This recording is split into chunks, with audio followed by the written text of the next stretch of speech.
주님의 평화가 여러분과 함께 감사합니다. 하나님께서 오늘 우리에게 주시는 말씀 빌립보서 1장 12절에서 21절입니다. 우리 말씀 같이 한번 12절부터 21절까지 함께 말씀 읽겠습니다. 형제들아, 내가 당한 일이 도리어 복음 전파에 진전이 된 줄을 너희가 알기를 원하노라. 이러므로 나의 매임이 그리스도 안에서 모든 시위대 안과 그 밖에 모든 사람에게 나타났으니 형제 중 다수가 나의 매임으로 말미암아 주 안에서 신뢰함으로 겁없이 하나님의 말씀을 더욱 담대히 전하게 되었느니라. 어떤 이들은 투기와 분쟁으로, 어떤 이들은 착한 뜻으로 그리스도를 전파하나니 이들은 내가 복음을 변증하기 위하여 세우심을 받은 줄 알고 사랑으로 하나, 그들은 나의 매임에 괴로움을 더하게 할 줄로 생각하여 순수하지 못하게 다툼으로 그리스도를 전파하느니라. 그러면 무엇이냐? 거칠애로 하나 참으로 하나 무슨 방도로 하든지 전파되는 것은 그리스도니 이로써 나는 기뻐하고 또한 기뻐하리라.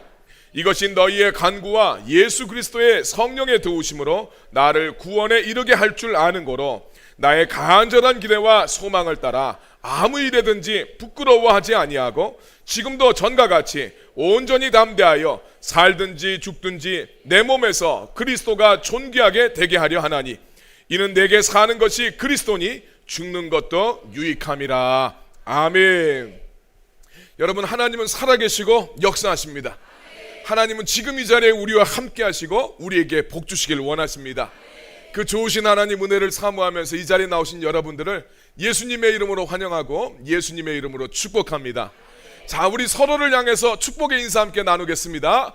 빛이 있으라, 빛이 있으라.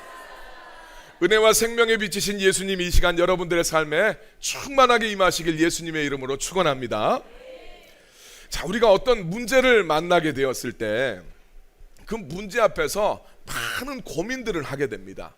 그런데 문제의 골몰하는 것이 그 문제의 해법이 되지 않을 때가 참 많이 있습니다.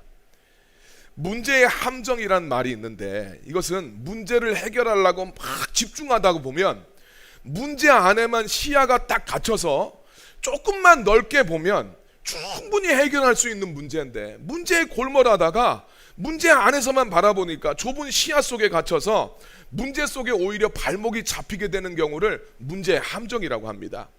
따라서 문제 해결을 위해서는 지나치게 거기에 골몰하지 않는 자세가 참 필요하다라고 전문가들이 조언을 합니다. 우리 영화계의 거장 중에서 스티븐 스필버그 감독이 있죠. 1975년에 여러분 안 보셨어도 이름은 다 아시는 조스라는 영화를 만들어서 블록버스터 영화의 효시를 만들었다라는 그런 평가를 받고 있는 영화가 이 조스입니다. 그런데 이 스필버그가 조스 영화를 만들 때 식인상어가 이제 막 사람 잡아먹는 이런 영화잖아요. 식인상어를 실감나게 만들어야 되는데 그래야 영화가 성공할 것 같아요. 근데 당시의 기술력으로는 실감나는 이 상어를 만드는 게 이게 쉬운 일이 아니었고 지금처럼 CG가 막 발달되지도 않았기 때문에 이 식인상어 영화를 만든다고 했었을 때 당시의 영화 업계에서는 그 조스는 성공하지 못할 것으로 생각을 했습니다. 근데 당시에 이 스필버그 감독은 실감나는 상어 영화를 찍어야 된다라는 이 문제에 봉착했었을 때 이 문제를 전혀 다른 각도에서 접근하기 시작합니다. 그것은 뭐였냐면 상어 영화를 찍고 있지만 상어 없는 상어 영화를 찍자라는 생각이었습니다. 그래서 스필버그는 기술적인 한계가 있는 조스, 이 상어의 모습을 어떻게 더 실감나게 만드느냐 여기에 초점을 맞추지 않고 오히려 으스스한 등장음악과 함께 상황 설정을 통해서 관객들을 상당히 긴장하게 만드는 이런 방법을 사용하게 됩니다. 그래서 여러분, 우리가 조스란 영화를 보지 않았을지 몰라도 조스 영화 하면 떠오르는 것이 그 영화의 OST입니다. 빠밤 빠밤. 이거 우리 다 알고 있습니다. 자, 여러분, 이건요 우리가 문제에 접근하게 되는 아주 새로운 관점을 우리한테 제시해 줍니다. 종종 우리는 문제가 생겼을 때 문제 속에 막 집중을 하고 이 문제 속으로 더 빠져들어서 이거 어떻게 하면 해결하면 좋나 이런 경향이 있지만 이게 문제 해결에 오히려 도움이 되지 못하기 때문에 문제 앞에서 잠깐 숨을 고르고 내가 더 본질적으로 해결해야 될 문제가 무엇인가를 한번 생각해 보는 거죠. 그랬었을 때 문제의 함정에 빠지지 않고 문제를 통해서 전혀 예상하지 못했던 돌파구를 발견할 수 있다라는 이야기입니다. 우리가 지난주에 살펴본 것처럼 바울은 로마의 감옥에 갇혀 있어서 참 힘들고 고단한 상황 속에 놓여 있었습니다.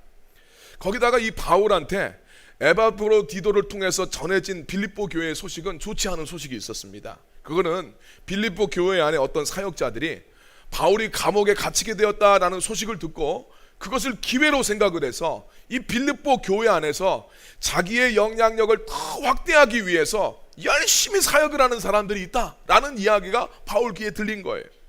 아니, 다른 일을 하다가 감옥에 갇힌 게 아니라 복음 전하다가 감옥에 갇히게 되었으면 함께 신앙생활하는 지체들로서 정말 걱정해주고 기도해주고 위로해주고 마음 아프게 생각해야 되는데, 아니, 이 바울이 갇힌 것을 기회로 해서 자기 영향력을 더 확대하려는 불순한 의도로 사역을 하는 사람들이 있었다는 이야기예요.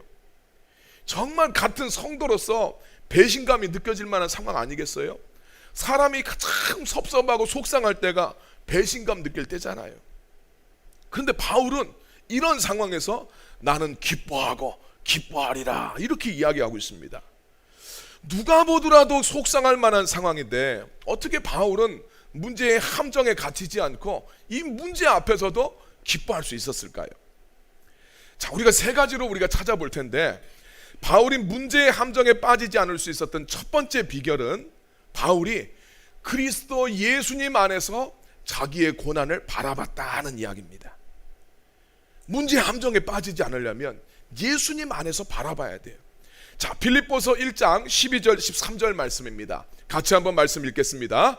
형제들아, 내가 당한 일이 도리어 복음 전파의 진전이 된 줄을 너희가 알기를 원하노라. 이러므로 나의 매임이 그리스도 안에서 모든 시위대 안과 그 밖에 모든 사람에게 나타났으니. 아멘. 13절에 보면 그리스도 안에서 나의 매임이 그리스도 안에서 모든 사람에게 나타났다. 시위대 안뿐만 아니라 시위대 바깥에서도 나의 매임이 그리스도 안에서 나타나게 되었다라고 이야기합니다. 우리가 주목해야 될 것이 그리스도 안이에요. 바울이 자기가 당한 일이 뭡니까? 로마의 감옥에 갇힌 일이에요. 근데 이게 복음 전파에는 오히려 진전이 되었다라고 이야기합니다. 13절 말씀 보면 이게 자기의 매임이 시위대 안과 밖에 모든 사람들에게 복음의 진전으로 나타났다고 이야기합니다. 바울이 로마의 시위대, 황제의 친위 부대예요. 친위 부대의 감시하에 감옥 생활을 하고 있었는데, 바울은 이 감옥에 갇힌 상태에서도 그 시위대, 자기를 감시하는 병사들한테 복음을 전한 거예요. 그래서 그들 가운데 예수 믿는 사람들이 생겨났어요. 뿐만 아니라 바울이 갇힌 감옥은 약간 느슨한 연금 상태였을 거라고 보고 있어요. 바울을 만나러 오는 사람들이 바울을 자유롭게 접견할 수가 있었는데, 바울을 만나러 오는 사람들에게 바울은 또 그 감옥에서도 열심히 복음을 전함으로써 자기 자신의 매임이 이 주님 안에서, 그리스도 안에서 시위대 안뿐만 아니라 시위대 바깥에도 복음이 전파되는 시간으로 주님이 사용하셨다, 이렇게 고백을 합니다. 뿐만 아니라 바울이 감옥에 갇히게 되니까 바울의 영향력 아래 있었던 교회들에서는 위기감이 감돌았습니다. 바울만큼 중요한 인물이 없었기 때문이에요. 바울이 많은 교회를 개척하고 열정적으로 복음을 전했던 이 바울이 잡혀 들어가게 되니까 많은 성도들이 이것을 교회의 위기로 생각을 하게 되었습니다. 근데 놀랍게도 이 위기를 만나게 되었을 때 성령님께서 성도들에게 감동을 주셔서 형제들 중 다수가 바울이 갇히게 된 것을 계기로 해서 겁없이 하나님의 말씀을 담대히 전하게 하셨다라고 이야기합니다. 빌립보서 1장 14절 말씀입니다. 함께 읽겠습니다. 형제 중 다수가 나의 매임으로 말미암아 주 안에서 신뢰함으로 겁없이 하나님의 말씀을 더욱 담대히 전하게 되었느니라. 할렐루야. 바울이 감옥에 갇혔다는 거, 이게 정말 위기예요. 교회에 중요한 스cripture가 없어졌어요. 근데 아니, 그것을 형제들 다수가 이것을 기회를 통해서 야, 우리가 해야 되겠다 이러면서 복음을 전하게 됐다는 거예요. 당시에 감독과 장로와 같은 전임 사역자들만 일을 한 것이 아니라 일반 형제들 중에 다수가 바울의 빈자리를 메꾸기 위해서 겁없이 담대하게 복음을 전하게 되었다는 거죠. 바울은 북녘의 감옥에 갇혀 있고 많은 자유가 제약이 되었습니다. 물 한 잔 마시려고 해도 쇠사슬을 끌고 다녀야 될 만큼 성가시고 아주 힘든 상황에 있었지만, 자기가 감옥에 있는 동안 시위대 안에도 복음이 전해지고 로마 시민들에게도 복음이 전해지고, 또 빌립보의 성도들이 위기의식을 가지고 담대하게 복음을 전하게 되었다는 소식을 듣게 되니까 바울은 이 소식을 듣고 정말 주님 안에서 기뻐하게 됩니다. 여러분 잘 보십시오. 바울의 문제는 감옥에 갇힌 거예요. 또 자기를 시기하고 질투하고 있는 이런 사람들이 있다는 거, 이게 바울이 지금 당면한 문제입니다. 근데 바울이 그 문제에 골몰하지 않아요. 그리고 그리스도 안에서 자기의 고난을 바라봅니다. 그러니까 이 문제의 틀 안에서 막 그 안에서 그 시각 가지고 어떻게 하면 이거 해결할까, 이런 고민하지 않고 문제 가운데서도 기뻐할 수 있었다는 거예요. 여러분, 바울이 어떻게 하면 이 감옥에서 빠져나갈 수 있을까? 맨날 이 고민만 하고, 나를 저렇게 질투하는 저런 사람들, 저것들이 있다는데 저것들을 어떻게 하면 좋을까? 이런 고민만 하고 있으면 그의 삶 속에 무슨 기쁨이 있겠습니까? 중요한 것은 그리스도 안에서예요. 성도들은 예수님 안에서 자기의 삶을 바라볼 때 예수님 안에서 새 힘을 얻게 됨을 믿으시길 바랍니다. 주 안에서 기뻐해. 예수님이 기쁨이 원천이 되고 예수로 충만해지고 예수 가운데 우리가 살아갔었을 때 상황하고 환경을 뛰어넘어서 기뻐할 수 있음을 믿으시길 바랍니다. 성도는 문제의 함정에 빠지면 안 돼요. 문제에 골몰하는 것이 아니라 예수님을 묵상할 수 있어야 됩니다. 그때 주님이 주시는 엄청난 평안과 기쁨과 위로와 충만한 임재를 경험할 수 있어야 돼요. 그게 성도의 기쁨과 소망이 됩니다. 여러분, 인생 살다 보면 여러분 참 심란하게 하는 문제들, 힘들게 하는 것들, 이거 그리스도 예수님 안에서 바라보시길 바랍니다. 문제만 막 골몰하고 이 문제 어떻게 하면 여기서 빠져나갈까만 골몰하게 되면 문제에 파묻혀서 감사할 수가 없어요. 그러나 하나님을 바라보고 묵상하면 고난 가운데서도 기뻐할 수 있고 소망을 품을 수 있게 됩니다. 화요일 새벽에 참, 제가 금요일 날도 이 간증을 나눴는데 화요일 새벽에 참 기도하면서 마음속에 제가 기도로 딱 들어가면서 그랬어요. 내 문제를 내가 집중하지 않으리라. 내가 우리 주님 앞에 집중하리라. 이렇게 마음에 결심을 하면서 하나님 앞에 나아가는 기도를 하는데, 정말 기도 중에 이전에 저는 그런 경험을 해본 적이 없는데 주님이 주시는 이게 평안이라는 말로 다 헤아릴 수가 없는 평안과 기쁨이 마음속에 막 몰려드는 거예요. 이거 뭐라고 말할 수가 없는 그런 충만함이 제 안에 막 넘치게 됩니다. 제가 그래서 새벽 예배 끝나고 나서도 제 아내한테도 그런 이야기를 했어요. 나한테 오늘 주님이 이런 기쁨을 주셨다고. 문제만 묵상하게 되면 거기에만 빠져들게 되고 낙심하고 화가 나고 또 하나님에 대해서도 왜곡된 시선을 갖게 돼요. 그러나 하나님을 묵상하게 되면 우리 심령이 살아나고 평화가 임하고 기쁨을 회복하게 됨을 믿으시길 바랍니다. 그래서 여러분, 지금 문제 가운데 신음하고 있는 분들이 있다면 그것이 어떤 문제든지 문제 해결에 골몰하지 말고 시선을 돌려서 하나님을 주목하시길 바랍니다. 그리스도 예수님 안에 기쁨이 있고 예수님 안에 평화가 있습니다. 여러분, 문제를 묵상하지 말고 예수님을 묵상하세요. 우리 여러분 큐티에 하나님은 어떤 분입니까? 이 노트에 적어야 되는 부분이 그거예요. 하나님은 어떤 분입니까? 이걸 묵상하세요. 그래서 주님이 주시는 평안을 맛보시는 여러분이 되기를 예수님의 이름으로 축원합니다. 자, 바울이 문제의 함정에 빠지지 않고 고난 가운데서 기뻐할 수 있었던 두 번째 비결, 예수님을 인생의 주인공으로 생각을 했어요. 자, 우리 빌립보서 1장 15절에서 18절 말씀입니다. 같이 한번 말씀 읽겠습니다. 어떤 이들은 투기와 분쟁으로, 어떤 이들은 착한 뜻으로 그리스도를 전파하나니 이들은 내가 복음을 변증하기 위하여 세우심을 받은 줄 알고 사랑으로 하나 그들은 나의 매임에 괴로움을 더하게 할 줄로 생각하여 순수하지 못하게 다툼으로 그리스도를 전파하느니라. 그러면 무엇이냐? 거칠애로 하나 참으로 하나 무슨 방도로 하든지 전파되는 것은 그리스도니 이로써 나는 기뻐하고 또한 기뻐하리라. 아멘. 앞서서 우리가 이야기했지만 바울이 감옥에 갇혔다라는 소식이 전해지니까 형제들 중 다수가 겁없이 하나님의 말씀을 담대히 전하기 시작했어요. 근데 그들 가운데 두 부류가 있었어요. 한쪽 부류는 착한 뜻으로, 야, 우리 지금 사도 바울이 지금 갇혔고 주님의 복음이 중단되게 생겼는데 지금 이럴 때가 아니다. 자, 바울이 못하면은 나라도 오늘 이 일을 해야 되겠다. 오늘 이 중요한 사역자가 없었으면 나라도 이 일을 하면서 우리 교회를 세워나가야 되겠다. 그래서 주님의 복음이 전해지도록, 주님의 교회가 빈 곳이 없도록 열심히 복음을 전하는 이런 사람들이 있었습니다.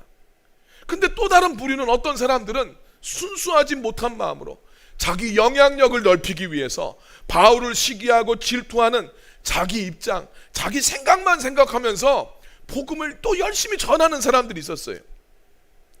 바울은 같은 성도끼리 그러면 안 되죠. 네.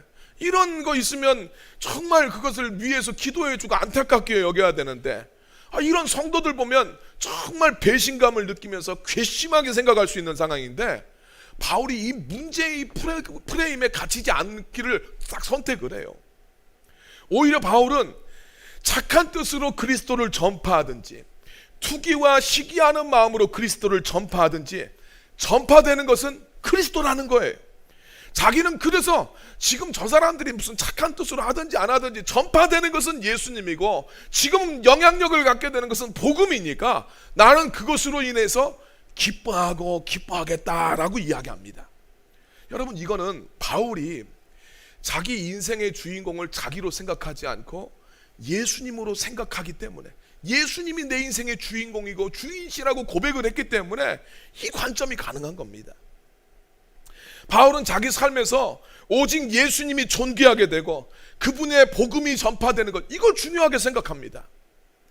바울이 이렇게 생각할 수 있었던 것은 정말 자기 자신을 예수님과 연합된 존재로서, 주님과 자기는 분리된 존재가 아니에요. 자기 안에 예수님이 계시고 내가 예수 안에 속한 사람이고 예수님과 하나인 존재라고 철저하게 생각을 하고 고백을 했기 때문에 이런 삶의 이 관점 이동이 가능한 거예요. 자, 로마서 6장 3절 4절 말씀입니다. 같이 읽겠습니다. 무릇 그리스도 예수와 합하여 세례를 받은 우리는 그의 죽으심과 합하여 세례를 받은 줄을 알지 못하느냐. 그러므로 우리가 그의 죽으심과 합하여 세례를 받음으로 그와 함께 장사되었나니 이는 아버지의 영광으로 말미암아 그리스도를 죽은 자 가운데서 살리심과 같이 우리로 또한 새 생명 가운데서 행하게 하려 함이라. 아멘. 3절 말씀을 보십시오. 그리스도 예수와 합하여 세례를 받았어. 세례를 받는다는 것은 예수님하고 합해지는 거예요. 하나가 되는 것인데, 첫 번째 합해지는 건 뭐냐면 예수님의 죽으심과 합해지는 거예요. 그러니까 세례를 받는다고 했었을 때는 오늘 내가 죽는 거예요. 주님 앞에 죽는 겁니다. 그래서 내 감정, 내가 주님과 함께 나는 연합을 했기 때문에 내 감정, 내 생각, 지금 내 형편, 이게 중요한 게 아니고 예수님이 내 삶에서 가장 중요하다라고 고백을 합니다. 그리고 이야기해요. 이렇게 주님과 함께 장사된 이유는 4절 말씀을 보면 우리가 그의 죽으심과 합하여 세례를 받음으로 함께 장사되었는데 이것은 아버지의 영광으로 말미암아 그리스도를 죽은 자 가운데서 살리심처럼, 예수님을 하나님이 죽은 자 가운데 살리신 것처럼 우리도 또한 새 생명 가운데서 살게 하시기 위해서 내가 주님과 함께 세례를 받았다라고 이야기하는 거예요. 그러니까 자기가 장사된 이유는 하나님께서 예수님을 죽은 자 가운데서 살리신 것처럼 예수님과 연합한 자기를 살려서 이제 자기를 위해서 사는 게 아니라 예수님이 하나님의 뜻을 위해서 살아가고 하나님 경외하고 하나님을 왕으로 섬기는 그런 새 생명을 자기도 살게 하시기 위해서 주님이 세례받게 하시고 예수님의 사람으로 자기를 불러주셨다는 거예요. 바울의 철저한 신앙 고백은 나 주님 앞에 세례받고 이제 내가 예수의 사람이 됐다는 거예요. 네. 그래서 내 삶 속에 진짜 중요한 것은 지금 내 문제가 중요한 게 아니라 예수님이 내 삶 속에 중요하다. 그걸 고백합니다. 그래서 바울이 이야기하죠. 내가 살든지 죽든지 그것보다 더 중요한 것은 내 몸에서 그리스도 예수님이 존귀하게 되는 것이다 라고 고백합니다. 빌립보서 1장 20절 21절 말씀입니다. 같이 읽겠습니다. 나의 간절한 기대와 소망을 따라 아무 일에든지 부끄러워하지 아니하고 지금도 전과 같이 온전히 담대하여 살든지 죽든지 내 몸에서 그리스도가 존귀하게 되게 하려 하나니 이는 내게 사는 것이 그리스도니 죽는 것도 유익함이라. 아멘. 내가 어떻게 되는 것이 중요한 게 아니라 예수님이 전파되고 그분이 증거되고 그분이 높아지는 게 이게 중요하다는 말씀이에요. 바울은 자기가 예수님을 영접하게 되면서 철저하게 예수님을 주인공으로 모시기 위해서 예수님을 향해서 삶의 중심이 딱 이동이 됐어요. 삶의 중심이. 신앙인들이 자기중심적으로 생각하고 자기중심적으로 판단하게 되면 예수님은 주인공이 아니라 내 삶에 항상 조연이 되고 예수님은 엑스트라가 됩니다. 예수님이 내 삶의 주인공, 내 삶의 주인이 되지 않으면 항상 내 뜻과 내 고집에 집중하게 되고 고난을 만나고 문제를 만나게 되었었을 때 그 문제의 틀 안에서 절대 벗어나질 못해요. 성도들에게 주님이 주시는 문제의 함정에 빠지지 않게 하는 하나의 중요한 관점이 바로 이거예요. 주님이 내 안의 주인공이다. 내 삶에 지금 닥쳐있는 이 문제가 힘들게 하지만 내 삶의 진짜 주인공은 우리 예수님이시다 라는 이야기입니다. 여러분 인생의 진짜 주인이 누구라고 여러분 고백합니까? 여러분들은 누구에게 속한 자라고 생각합니까? 진짜 나는 죽고 예수님과 연합한 자로 여러분 살고 계십니까? 진짜 주님과 연합하게 되면 우리의 관점이 이동이 됩니다. 내 문제에만 골몰하는 것이 아니라 주님을 향해서 이동함으로써 내 문제를 뛰어넘어서 역사하시는 주님의 능력을 경험하게 될 뿐만 아니라 내 문제를 견디고 나아갈 수 있는 힘과 능력을 공급받게 됨을 믿으시길 바랍니다. 그래서 오늘 성도들의 삶 속에 내가 살든지 죽든지 예수님이 존귀하게 되는 것, 이것이 너무너무 중요한 거예요.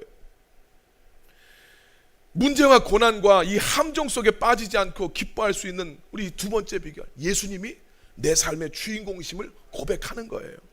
내 처지, 내 상황, 이걸 전부로 생각하는 것이 아니라 예수님을 주인공으로 생각하고 내 삶에서 예수님이 존귀하게 되길 소망하면서 그것을 목표로 삼으면서 나갔었을 때 그 삶에서 우리 주님이 일하십니다.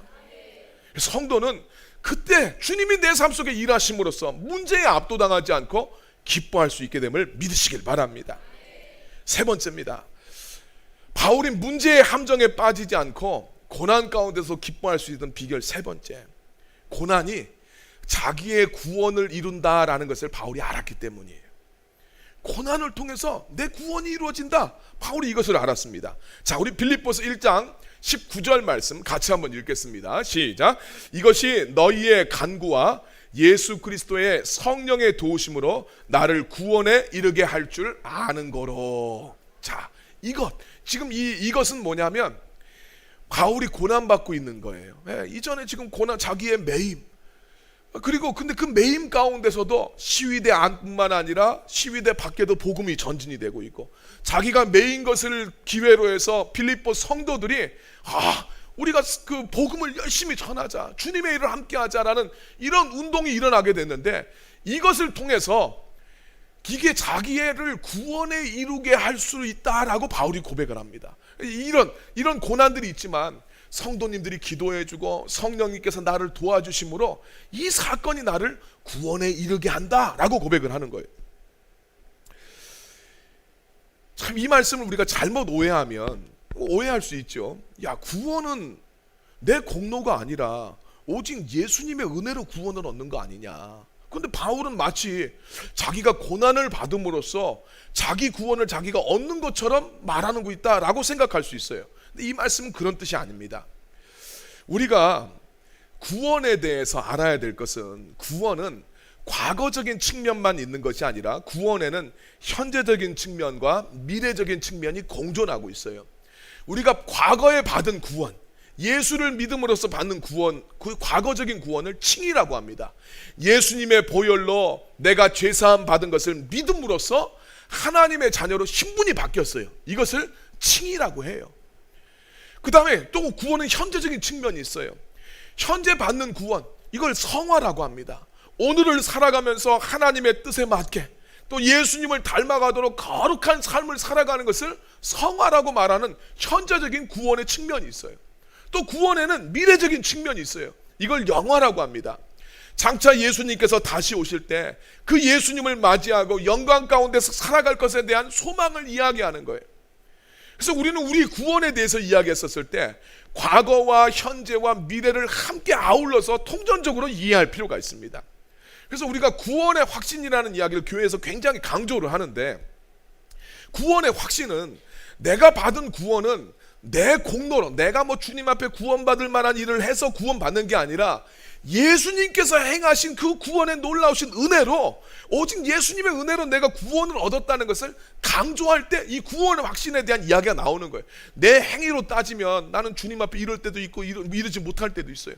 그러면 그거에 따라서 왔다 갔다 하는 게 아니라 너를 위한 예수님의 사랑과 은혜로 네가 구원받았다, 그것을 믿으라 했었을 때 구원의 확신이 강조가 되는 거예요. 구원의 확신이 있다고 그래서 난 구원받았으니까 모든 거 끝났어, 이렇게 생각하면 절대로 안 됩니다. 진정한 구원의 확신은 과거에 이루신 그 주님의 은혜로 내가 구원받았다는 구원의 확신을 가지고 있으면, 이 구원의 확신은 오늘 내 삶의 결단과 헌신으로서 나타나야 돼요. 이게 성화의 삶이죠. 그리고 미래에 다시 오실 주님에 대한 소망과 그 믿음을 가지고 오늘을 내가 담대하게 살아가는 오늘 내 현재의 고백으로서 이것이 또 나타나야 돼. 나 구원받았으니까 끝났네, 더 이상 할 거 없네, 이러든지 저러든지 구원받았네, 내가 이렇게 확신만 하면 되겠네, 이게 아니란 이야기예요. 그래서 바울 서신을 보면 바울이 디모데한테 편지를 보낼 때도 이런 말을 써요. 너는 힘써 너의 구원을 이루라는 표현을 써요. 디모데는 목회자인데 뭔 또 구원을 받으라고 이야기하겠어요. 이 이야기는 구원의 칭의뿐만 아니라 오늘 내가 이루어 가야 되는 것이고, 오늘 이것이 미래적인 소망을 가지고 나아가는 성도의 결단이 되기 때문에 네가 지금 그 거룩한 일, 가르치는 일들에 네가 창념해서 성도들을 힘써 가르침으로써 이것을 통해서 너의 구원과 성도들을 위한 구원을 힘써 이루라고 이야기하는 거예요. 그래서 정말 구원의 확신을 가진 사람은 오늘 내 삶에서 하나님의 뜻을 이루기 위해서, 예수님의 몸인 교회를 세워나가기 위해서 자기의 분명한 결단과 자기의 헌신과 자기의 부인이 없을 수가 없어요. 이런 성도는 고난 가운데서도 오늘 내가 내 육신에 썩을 것은 내가 지금 심지만 주님은 썩지 않는 영광스러운 것으로 거둘게 하실 것을 믿고 오늘 고난 가운데서도 주님 앞에 초점을 맞추면서 살아가게 됩니다. 이것이 진짜 구원의 확신을 가지고 살아가는 성도의 삶이에요. 바울은 예수님께서 자기를 구원하신 것을 확신하고 그 예수 그리스도와 한 몸인 자기가 오늘 매여 고난 가운데 있을지라도 내 매임을 통해서, 내가 지금 감옥에 들어가 있는 것을 통해서 예수님이 존귀해 주신다면 그것이야말로 자기가 예수님께 속한 자인 것을 드러내는 증거가 된다고 보는 거예요. 지금 내가 갇혀 있는데 이걸 통해서 복음이 전진하고 있어요. 나는 지금 고난을 받고 있지만 이것을 통해서 예수님이 존귀해지는 거야. 근데 이게 뭘 말하냐면 내가 예수님께 속했구나, 내가 예수님의 사람이구나, 이거에 대한 증거가 된다는 거예요. 그래서 자기가 감옥에 매여 있고 자기를 질투하고 시기하는 사람이 있어도 자기는 그것 때문에 아니라 내가 예수님의 사랑이기 때문에 이것 때문에 기뻐할 수 있다고 이야기합니다. 빌립보서 1장 29절 30절 말씀입니다. 같이 읽겠습니다. 그리스도를 위해서 너희에게 은혜를 주신 것은 그를 믿을 뿐 아니라 또한 그를 위하여 고난도 받게 하려 하심이라. 너희에게도 그와 같은 싸움이 있으니 너희가 내 안에서 본 바요 이제도 내 안에서 듣는 바니라. 아멘. 참 기가 막힌 이야기 나죠. 29절 말씀 보면 하나님이 너희에게 은혜를 주신 것은, 예수님을 믿는 것, 죄인인 우리가 예수 그리스도를 믿게 되는 것, 이것만이 하나님께서 베푸신 은혜가 아니라 예수를 위해서 고난도 받는 것, 이게 하나님이 너희들한테 내려주신 은혜라고 이야기합니다. 그러니까 이게 내가 나의 매임이 그리스도가 존귀하게 되고 그리스도가 증거되는 것이 된다면 이것이 은혜인 거예요. 아무나 그것은 하나. 그러면서 바울이 이야기합니다. 30절 말씀. 너희에게도 그와 같은 싸움이 있다. 내가 지금 이 싸움을 하는 거예요. 고난 가운데서도 내 문제에 집중하지 않고 내 안에서 예수님이 존귀하게 되고 예수님이 안에서 바라보는 이 싸움이 너희들한테도 지금 있다.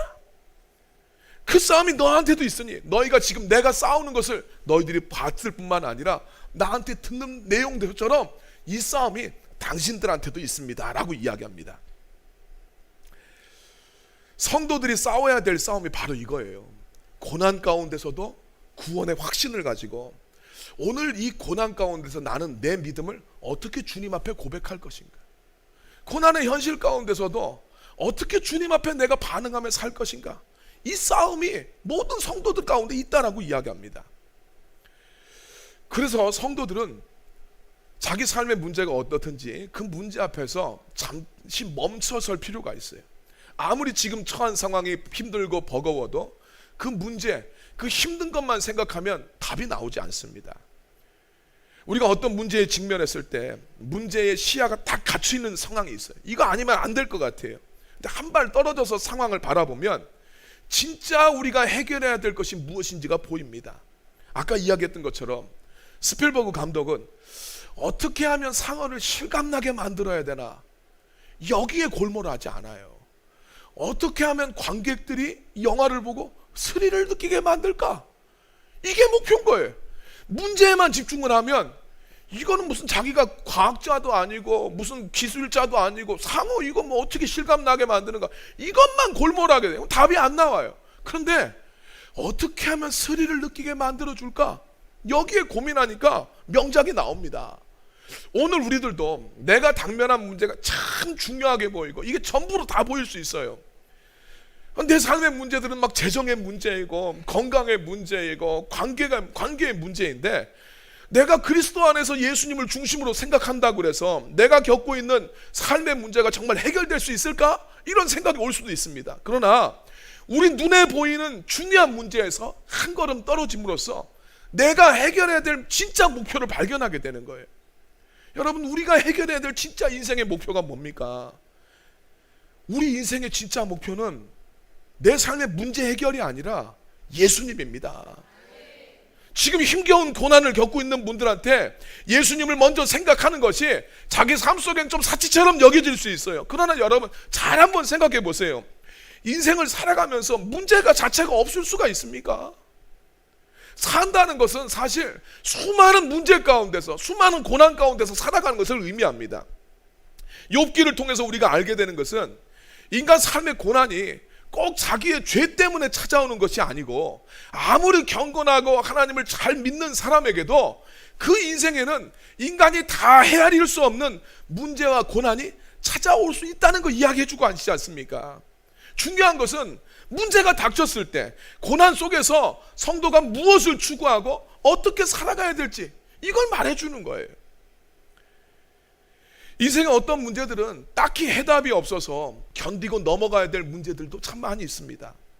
그렇기 때문에 우리가 우리 문제에 골몰하는 것이 아니라 인생의 목표이신 예수 그리스도를 바라볼 필요가 있어요.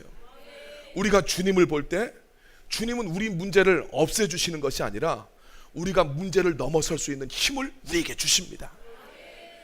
감옥 안에서 맨날 어떻게 나가야 되나, 저 괘씸한 놈들, 이 생각만 하고 가는 사람이 문제를 넘어서겠습니까? 아니면 주님 안에서 기뻐하는 사람이 그 삶의 문제를 넘어설 수 있는 힘이 있겠습니까?